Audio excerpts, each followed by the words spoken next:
Guys, this is your librarian, Mrs. Waters, and today I'm going to be teaching you a lesson over copyright, which is something you need to know anytime you are using information or images or something created on the internet for a project or something you are doing in class. So let's talk about what the word creator means. Creator, the most basic definition, is someone who creates something. Whether you've created an original work of art, a new song or music, or even a new recipe, when you create something, you are the creator of that object, and you have certain rights over your creation. So I wanted to share something that I have created with you. I have worked hard to think of a character and made of different characters, and I have made my own story that I'm so proud of, and I'd like to share the front cover with you. Here it is. My story is called Dogman. Oh, have you heard of this story before? Ooh, if you have, or even if you haven't, if you just pause for a second, you can tell very clearly that Miss Waters has just taken credit for someone else's creation. This is not really my creation. This book was created by the author, Dave Pilkey. Now, you probably thought for a second that I was not making sense taking credit for someone else's work. And when it's something really plain, like someone saying they wrote a book when they didn't, we can easily tell that that is wrong. But anytime we are on the internet or anywhere and we take credit for someone else's creation, we are breaking something called copyright. We are not being respectful to the creation of another creator. And so while it's easy to not do something like that with a book, it's also easy to get into some copyright problems whenever we're on the internet. So I want you to know what copyright is, and that's what we're talking about today. What is copyright? Copyright is a legal protection that creators have over the things they create. Whenever you see that C in a circle, that is the image that stands for a work being copyrighted. There are protections in place that the creator of that work gets to have a say in how their creation is used.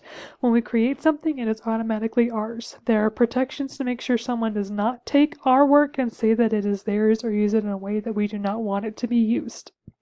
When you create something under copyright, you get to decide who makes copies, distributes copies of that work, who gets to display or perform that work, or who can make spin-offs or kind of based off of your work, such as making a movie out of a book. You have a say over how your creation is used. So if you look in Dogman, on the inside cover, in any book that's been created, there is a copyright seal. You see that symbol right there.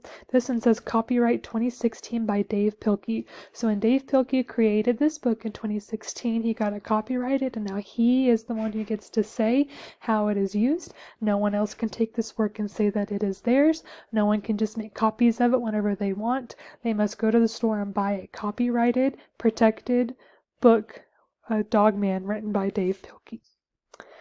So, whenever you create something, you can have different types of copyright license for your creation.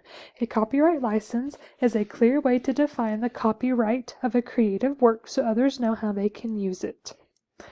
So, there is the most basic copyright license where it's just the C in the circle, and that means the creator is the person who has the ultimate say on how it is copied, how it is used. And they can say that no one else gets to make copies of this or use it in any way other than just to buy a copy of it and enjoy it for reading. But you might also see some things have a Creative Commons license, that's CC in the circle. A Creative Commons license means that it can be used by people. People can make copies of it, they can transform it, they can change it, but many times attribution needs to be given to the person who created that. So you can use it, but you must use it in the correct way. There's lots of different types of Creative Commons license. I just wanted you to see what some of these different labels look like. The most basic one is you just see the CC and the circle, and that means you can use the work to do whatever you like as long as you give attribution to the creator. Let's talk about what that word attribution I've been saying a lot means. Attribution means to give credit to the person who created something, such as listing the author's name and date or a citation. So whenever you've used something that you have permission to use, that means as a Creative Commons license, the creator did not just give it a copyright that says that you cannot use it. If you have permission to use it, you want to give credit or attribution to who created it. You want people to know the name of the person who created it, the date when they created it, if that's available, and then a citation, or in your case, we're going to use a link of where you originally found that creation. Now, the opposite of attribution, giving someone credit for their creation, is plagiarism, and we do not ever want to plagiarize or be guilty of plagiarism. That is when you use someone's creative work without attribution. So if you use something that you have permission to use, you want to give credit or attribution, because whether or not you mean to, if you just take something someone else has created and you have not given them credit, it looks like you're saying that that was your own work when it's not. It'd be as silly as me saying that I wrote Dogman whenever I did not. Whenever we use plagiarism, we're essentially being a digital pirate. Pirates of old used to go around on ships and steal people's gold, steal their treasure, and take it as their own in an unfair way. You don't want to be a pirate. Well, whenever we just take things off the internet and just steal that work and don't give credit, we are being digital pirates. So let's not be digital pirates. You might also be asking, Miss Waters, well, what about whenever I just take things off of Google? Like, when I'm just going on Google and I copy and paste an image on Google, it doesn't have the author or the creator there, so I can just say that it came from Google, right? Well, no. We need to know that Google is not a creator of things. Google is a search engine. That means you can search a question or a topic that you want information or images on, and Google will pull all of the created works made by people posted on the internet. So you cannot just copy and paste one of these cute little puppy images you found off of Google. If you need an image of a puppy and just say you got it from Google, you need to go back and figure out who created that image, who took that picture, and give credit to them. Don't be a digital pirate. Give attribution. So what do I do, Mrs. Waters, to not be a digital pirate? Let's do these basic things to avoid being digital pirates. 1. Ask, what kind of copyright license does this work have? Does it have just a regular copyright like Dave Pilkey has on Dogman? Or does it have a Creative Commons license, which means that I can use it with giving attribution to that person? Next, after looking at the license, you can ask yourself, based on this license, do I need permission to use this? If it's just a regular copyright license, just that letter C, you need to have permission from the creator to use it. They're the one who has a say over whether or not someone else can make copies of or redistribute or transform whatever their created work.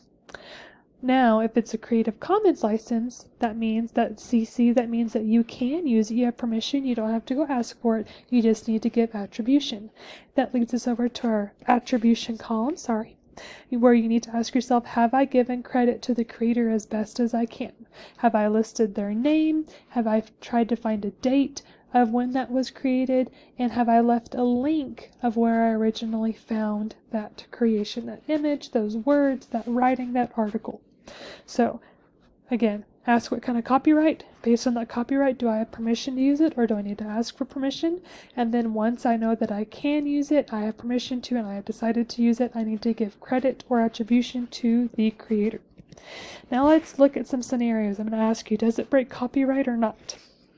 This first one, Manny has to write a science report about where his local water comes from. He finds a paragraph on a website that is just right for his report. Manny copies it in his own handwriting and changes a couple of words to make it sound like something he would say. Is this okay or no way? If you said no way, you are right. Manny did not look to see if that work had a Creative Commons license. He did not see if he had permission to use the work. He just took it. He copied it down in his own handwriting. He made a little bit of changes to make it sound like something he created, but he did not give credit to the original person who created it. He was a digital pirate. This breaks copyright. In this scenario, Naomi really enjoys the book Harry Potter and the Philosopher's Stone. She owns a copy but wants to make copies of the first chapter for her friend. Naomi makes photocopies of the first chapter to print for her friend. Is this okay or no way? No way is the right answer. Harry Potter and the Philosopher's Stone is copyrighted by the author, J.K. Rowling. That means she is the one who has the say on who can make copies of her writing and who cannot. And Naomi does not have permission from J.K. Rowling to make copies of this book. If Naomi wanted to share her bought copy of the book with her friend, she can do that, but she can't just take pictures of the pages and give those to her friend. Last one. Oliver finds an image online of a dog that he wants to download and share online. When he looks at the image's license, he sees CC for Creative Commons. Oliver shares the image with attribution to the photographer and where he found the image. Is this okay or no way? This is okay. Oliver looked to see what kind of license it had. He saw it had a Creative Commons license, so he had permission to use it. When he decided that he was going to use the image of the dog, he gave attribution to who created it, and he also showed where he found the original work so that everyone will know that that was not his creation. He gave credit to the creator. Way to go, Oliver. Today, in your own work, you're going to find an image online. You're going to see if you have permission to use that image, and then show me attribution of where that original created work comes from. Lastly, here's my reference page on websites that I use to get information from to help create this lesson for you. So I'm giving attribution to these creators. Okay, let's get to work on practicing following correct copyright principles.